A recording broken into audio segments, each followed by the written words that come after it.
The way how it looked like Draymond Green tried to flop, but also hit him at the same time, but play it off as if, he was flopping the whole time and he just so happened to hit Nurkic. My take on the situation, and again, Mad Dog put it perfectly, because again, I'm a viewer. I watch NBA. I'm a fan.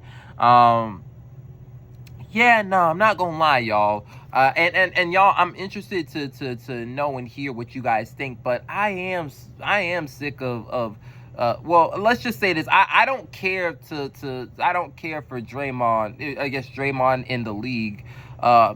Reason being is because there's just way too many of these instances, And again, I watched quite a number of videos from ESPN, First Take, and I know that Stephen A was one of the main folks who were saying something about how this doesn't characterize Draymond or some shit like that, and I don't know, like folks who were trying to I won't say defend it. Like, I'll say pause. The Golden State Warriors, it seemed like, for some time and in some ways they were trying to defend it. Hey, I don't care. That's what it seemed like. As far as like some of the folks within the media, it seemed like they were trying to be understanding.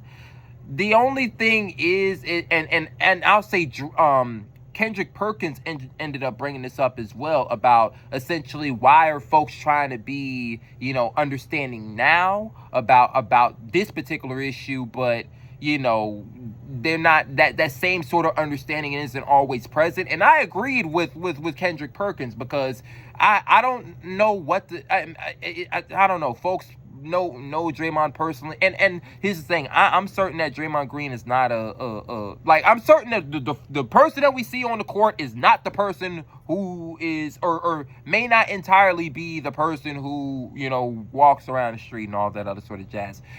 I'm with them on that, but all in all, though, there's too many of these instances that it's like, what the fuck? Literally, that's the only question. What the fuck or what the hell, bro? Like, there's so many. I'm gonna say this. I know that there's more instances before this one. I'm just talking about the situations that I can recall. I recall Draymond Green kicking Steven Adams in the nuts twice. What the fuck? Twice. And I think it might have been twice either in the same season and or maybe the same series. What the fuck? All right. And then not only that, you came and got into it with LeBron James in the following series, hit him in the nuts. What the fuck? Not only that, you go ahead and keep going all the antics that it's been going on for quite some time. But then you went and he goes and punches Jordan Poole in the face.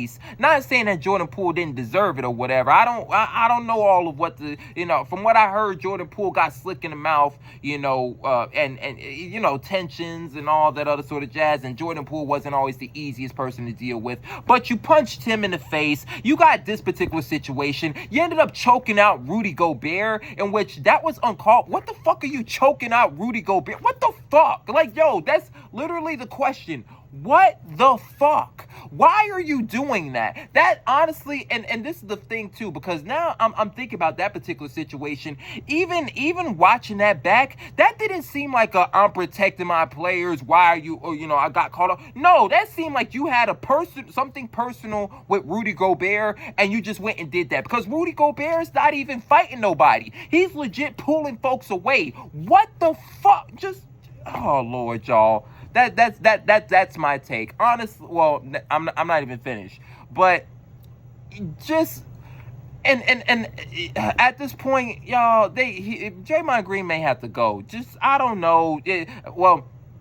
the final verdict was that he was suspended indefinitely. I think that okay, cool. If he's still going to remain in the league, okay, I get that. At least up until he gets, he gets everything together. I get that, because you don't necessarily want for, somebody to be screwed over completely. But at the same time, it's like this shit happens so often. And even when you listen to, the folks at ESPN First Take, they talk about his awareness of it, just, I guess, before he gets on the court or whatever. So you have awareness of it, and then you get on the court and do something completely different. There's gotta, that just can't just go all the freaking time. That's not it. That's not it whatsoever.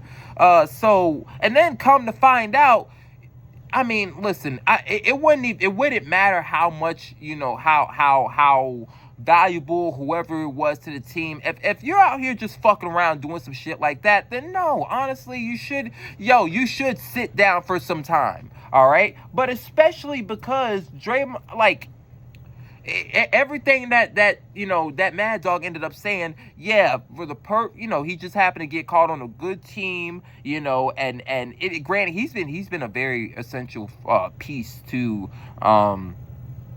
he's been a very essential piece to that particular team. But hell, man, I'm not even gonna hold you. The fourth ring ended up saving.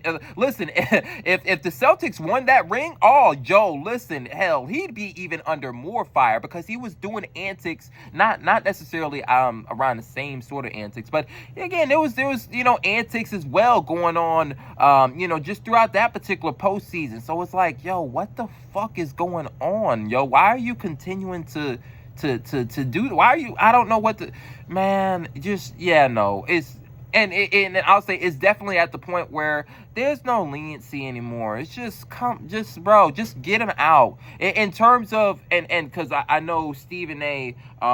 He mentioned, well, okay, is what what's it called? What's damn? Why am I forgetting his name? Is what Draymond Green, as bad, I guess what Draymond Green did as bad as what I guess Ja Morant did.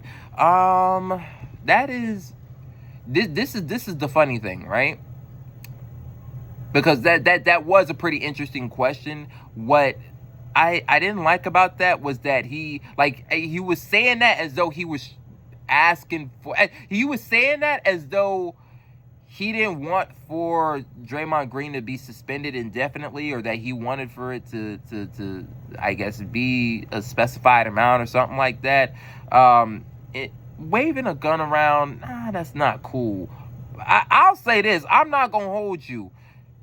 To some degree, yeah, I do think what Draymond Green did was more dangerous than what the hell Ja Morant did. Ja Morant was waving around a gun.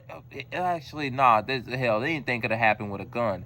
But you have, and this is the thing as well. There's more comparison between those situations than what what I think Stephen A. Not he realizes, but that he at least I guess gave consideration at that moment in time that he asked that question. The thing with that is this. Ja Morant was waving a gun around on social media, right? And we're talking about, okay, why are you doing that? It's not a good representation. I don't think, actually, of all the talk that I've heard about that, I don't think I've heard something about him possibly letting the gun off or whatever. I think it was just a bad representation. But you have a bad representation versus Draymond Green going out and physically hurting folks. Right? Kicking folks in the nuts. We talking hitting, doing all sorts of punching folks in the face, headlocks. We talking cursing folks out, and just almost as though he's daring folks to, what the fuck? I don't even know what do you even say to that? How does one respond to that? I don't even know, man. But all in all, yeah, I think we might be good. I think the NBA might be good on that. The NBA doesn't need that shit. The NBA needs a good number of things. The NBA doesn't need a whole lot of things as well. That's one of the things that we don't need. And I think the point that Mad Dog ended up making and saying it's just legit that Draymond Green, like, it's becoming too much. It's much more than it's worth. All right, it's much more than it's worth. It's honestly not worth it. So, and I'll say this, I don't feel like it was worth